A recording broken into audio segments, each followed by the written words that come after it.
Gerardo Campo y junto a mi tutor Vicente Armani me he dedicado el último año a realizar un proyecto de investigación en el que se han estudiado y comprobado las propiedades de la agricultura.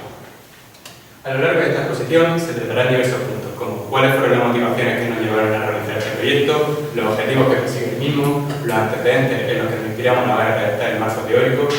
Posteriormente se tratará una serie de conceptos teóricos que es necesario comprender para poder tratar el desarrollo experimental del proyecto. Asimismo, se hablará sobre la metodología o la fase en la que se puede dividir el trabajo y sobre el desarrollo experimental con el que hemos intentado comprobar las propiedades terapéuticas del ajo, los resultados obtenidos y las conclusiones que hemos traído a partir de ello. Y bien, ¿qué es lo que te ha llevado a realizar este proyecto? Pues mi motivación se encuentra estrechamente relacionada con la pandemia del COVID-19 que llevamos sufriendo ya desde hace 4 años. Y es que esta ha puesto en evidencia que la medicina sigue siendo una de las ciencias más desarrolladas por parte del ser humano, porque se encarga de satisfacer una de nuestras principales necesidades, que es preservar la salud y mejorar nuestra calidad de vida. De hecho, a diario se realizan investigaciones en las que se descubren nuevas cepas y especies de virus, hongos y microorganismos patógenos, y respectivamente se fabrican nuevas vacunas, antibióticos y fármacos para combatirlos. Esto ha puesto en evidencia uno de los mayores problemas de nuestra sociedad, que es la dependencia que tenemos frente a los medicamentos y fármacos. Y es que gran parte de los individuos de nuestra sociedad reaccionarían ante cualquier mismo dolor o leve síntoma de enfermedad consumiendo medicamentos y fármacos. Y esto presenta dos inconvenientes principalmente. El primero de ellos es que en la mayoría de casos el individuo desconoce la totalidad de los efectos que el medicamento pueda tener sobre su salud.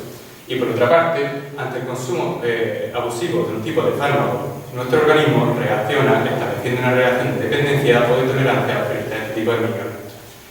A raíz de esta problemática, durante los últimos años se ha popularizado entre la población la práctica de la fitoterapia como alternativa a la medicina convencional. Y es ahí la motivación de nuestro proyecto: demostrar la eficacia de la fitoterapia y la eficiencia de las propiedades terapéuticas del ajo. Asimismo, todo este proyecto se ha desarrollado para satisfacer dos objetivos. El primero de ellos es estudiar los efectos de las propiedades terapéuticas del ajo sobre la aparición y el crecimiento de hongos y de bacterias. Y por otra parte, desmentir los bulos que hay sobre las propiedades antibióticas del ajo. A partir de estos dos objetivos, hemos enunciado una hipótesis inicial, y es que el ajo presenta propiedades antibacterianas y antifúngicas.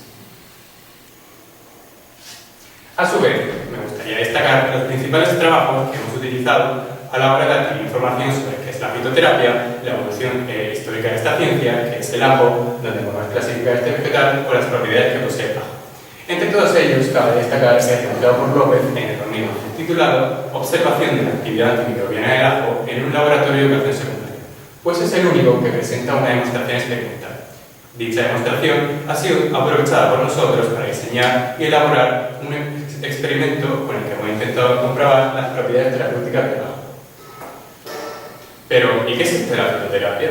Bien, según la Organización Mundial de la Salud, la fitoterapia es un conjunto de métodos, prácticas, conocimientos y creencias relacionadas con la salud que con un fin médico utilizan productos vegetales o partes de ellos, partes de minerales, animales, ejercicios aplicados, técnicas espirituales o terapias para prevenir, diagnosticar o curar una enfermedad o simplemente con el fin de mantener la salud. Por otra parte, según la Sociedad Española de la Fitoterapia, una de las instituciones relacionadas con esta ciencia más importante de nuestro país, define fitoterapia como el uso de productos de origen vegetal con finalidad terapéutica para diagnosticar, aliviar o curar un estado patológico o simplemente para conservar la salud.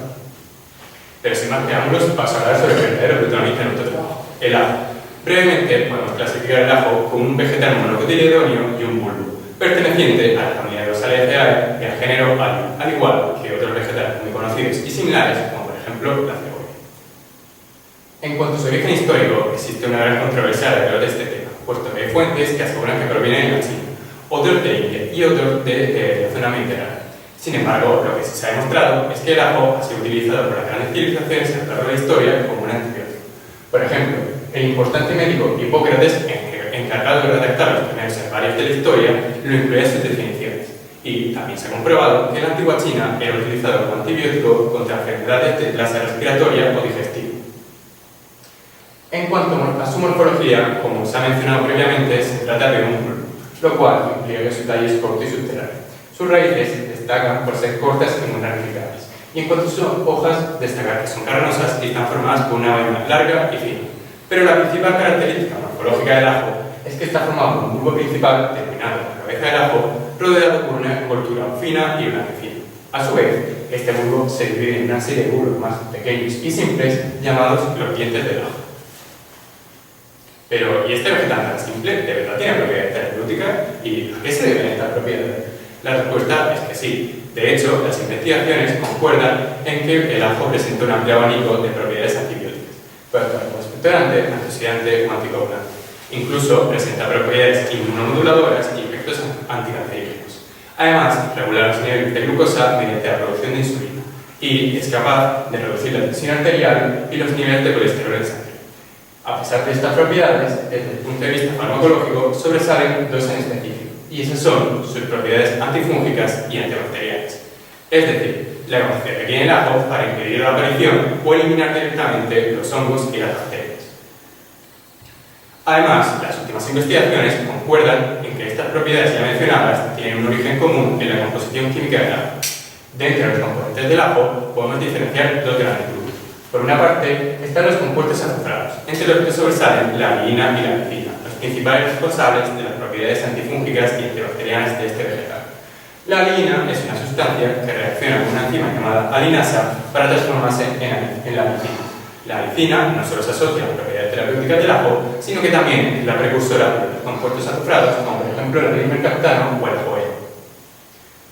En lo referente a los compuestos no azufrados, cabe mencionar algunos como la adenosina, asociadas a las propiedades vasodilatadoras y hipotensoras, o los ácidos fenólicos, que también se relacionan con las propiedades antibacterianas.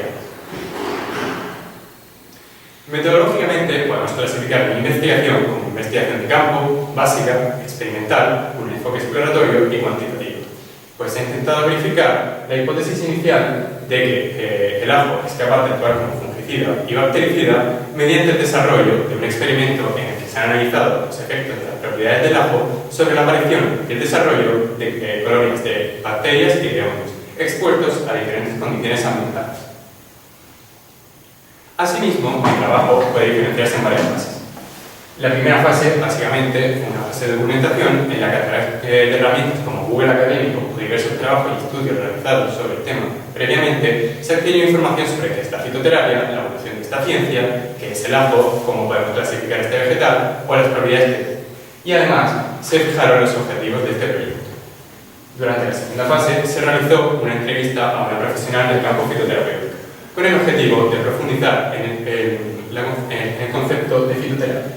Y aún más importante, se diseñó y desarrolló un ensayo experimental con el que se intentaron demostrar las propiedades terapéuticas del ajo. Por último, se recolectaron los resultados de este experimento y se analizaron con la finalidad de extraer una serie de conclusiones. Pero, ¿y cómo hay que demostrar las propiedades terapéuticas del ajo? Pues bien, en primer lugar, se realizaron cultivos de hongos y de bacterias. Por su parte, los hongos fueron extraídos a partir de piezas de fruta fermentada, mientras que las bacterias fueron obtenidas a partir de 3 medios diferentes: la mano de un alumno, una mesa, el suelo. Una vez realizados los cultivos, parte de ellos reposaron a temperatura ambiente que rondaba hacia 45 grados durante 3 días, mientras que el resto fueron guardados en una estufa a 45 grados. Como se ha mencionado previamente, el ajo fue utilizado como antibiótico, pero no siempre de la misma manera. En un conjunto de placas, directamente, se aplicó un diente de ajo triturado. En una serie de cultivos también se utilizó un antibiótico líquido fabricado a base de ajo y agua destilada.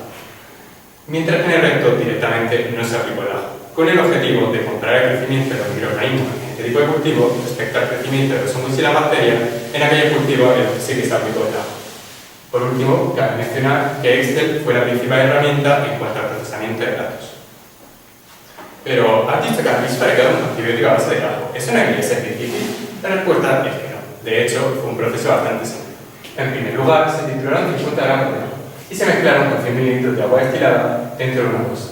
La mezcla fue agitada durante 2 minutos aproximadamente y vertida a una serie de tubos de ensayo que fueron introducidos en una centrifugadora electromagnética para someterse a un proceso de refinación durante 10 minutos. Tiempo que también fue aprovechado para recortar una serie de cuadraditos de papel de 2 centímetros cuadrados aproximadamente. Por último, el antibiótico líquido reposó durante aproximadamente 2 o 3 días en una nevera a 0 grados centígrados. A la hora de realizar los cultivos fúngicos y bacterianos, se restregó suavemente con bastante de algodón a lo largo de todos los medios ya mencionados.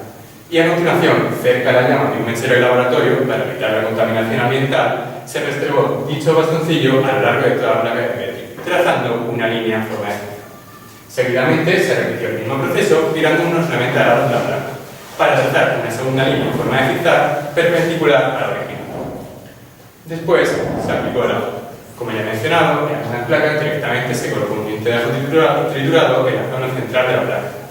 En otra serie de placas se depositaron con habilidades de pinzas metálicas 3 cuadritos de papel en la zona del centro del cultivo, formando una especie de triángulo. Y con la ayuda de una pipeta se succionó el antibiótico líquido y se depositaron de 2 a 3 gotas de leche sobre cada uno de los cuadraditos. Por último, cada uno de los cultivos reposó durante 3 días bajo sus respectivas condiciones. A pesar de todo, este desarrollo no ha sido perfecto. De hecho, ha habido algunas colonias de bacterias que crecieron alrededor o sobre los cuadraditos de papel impregnados con el antibiótico, debido a una contaminación que se produjo por el contacto con la pipeta a la hora de depositar las 2 o 3 gotas de antibiótico. Además, en aquellos cultivos que han reposado dentro de la estufa, las bacterias se han desarrollado de manera menos abundante y más irregular, debido a que estas condiciones más calurosas desfavorecen el crecimiento de este tipo de microorganismos. Una vez obtenidos los resultados, estos fueron resumidos en unas tablas similares a esta que fueron realizadas por medio de texto. En ellas también se establece una diferenciación muy simple respecto al color de las colonias de hongos y de bacterias. Ahora me gustaría comentar los resultados más significativos y representativos. En primer lugar, tenemos los resultados de los cultivos bacterianos procedentes del suelo. Como se puede observar, las colonias de bacterias se han desarrollado abundantemente a lo largo de toda la placa. Sin embargo, alrededor del antibiótico se han desarrollado pequeñas zonas en las que las colonias de bacterias se han desarrollado de manera mucho más irregular respecto a otras zonas del cultivo. En segundo lugar, tenemos los resultados de los cultivos bacterianos procedentes de una masa. Podemos seguir observando cómo las colonias de bacterias se han desarrollado por todo el cultivo. Sin embargo, me gustaría comentar el caso en el que se utilizó un diente de ajo triturado, pues se ve reflejado como alrededor del ajo directamente no han crecido estos microorganismos. A continuación, tenemos los resultados de los cultivos bacterianos procedentes de una masa. A pesar de que este tipo de cultivo, las bacterias se han desarrollado de manera mucho más irregular, podemos seguir viendo como alrededor de los cuadraditos de papel impregnados por el antibiótico apenas han crecido este tipo de microorganismos. Y por último, me gustaría comentar los resultados de los cultivos fúngicos, que creo que son los más representativos e ilustradores en cuanto a la demostración de las propiedades antimicrobianas del agua. Como se puede observar, los hongos han crecido de manera abundante a lo largo de toda la placa, incluso de manera simétrica, podría decirse. Pero alrededor de los cuadraditos de papel impregnados por el antibiótico se han trazado grandes áreas en las que apenas han crecido. De hecho, en el caso en el que se utilizó un diente de ajo triturado, los hongos solo han crecido por la zona periférica de la placa. Estos resultados concuerdan con los obtenidos por López en el 2000 y además confirman la hipótesis inicial de que el ajo puede actuar como fungicida y como bactericida. De esta forma, una vez realizado el trabajo, podemos afirmar que el ajo sí que tiene propiedades terapéuticas realmente efectivas. Es un buen antioxidante, anticoagulante o expectorante. Pero desde el punto de vista de la farmacología y la medicina, sobresalen sus propiedades antibacterianas y antifúngicas. No solo se ha demostrado la eficacia de estas propiedades, sino que también estas poseen una fundamentación científica en la composición química del ajo, gracias a sus compuestos azufrados, como la valicina, o a sus compuestos no azufrados, como la adenosina. En esta bibliografía quedan representados los principales trabajos que se han utilizado a la hora de desarrollar el trabajo. Y por último, me gustaría agradecer a Vicente y a Javier, que han sido mi tutora durante 3 años y medio, a mi familia y a mi amigo y compañero de investigación que me han acompañado a lo largo de este proceso. Y dicho esto, doy por finalizada la exposición. Estoy abierto a cualquier tipo de pregunta o duda que me quiera hacer el tribunal.